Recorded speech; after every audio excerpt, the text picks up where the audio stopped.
Welcome to Navotas City, ang bayan ng aking kinalakihan. At talagang taga rito ako.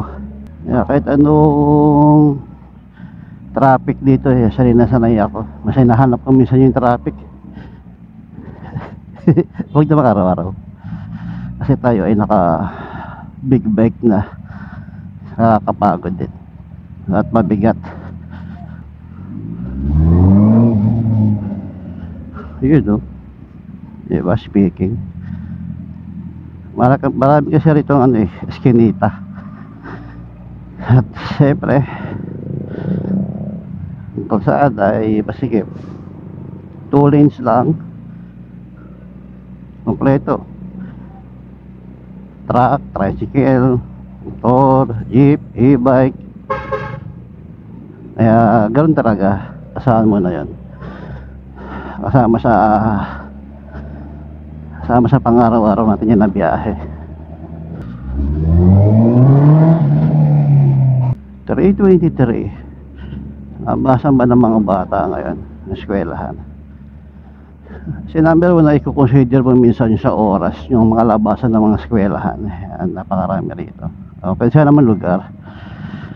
Kaya bago ka umalis, check mo yung oras. I-check mo lagi ang oras para hindi tayo matapos sa labasan ng eskwela. Dati lagi binabaha to, pero malaki itinaas ng kalsada. Naalala ko pa dati, lumulusong pa ako rito kasi mga jeep hindi rin makadaan doon sa kabilang side. Mahaba na lakarin ko papunta ng Tangos, isang lugar sa Navotas sa dulo.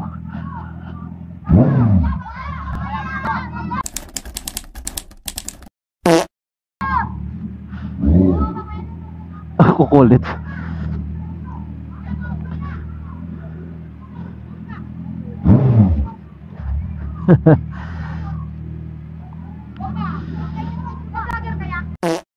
Hindi.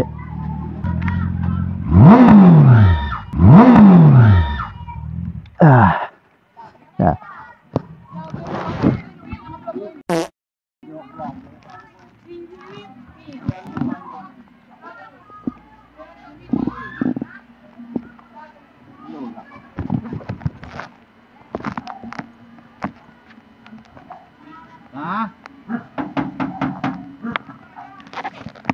Yes, oh.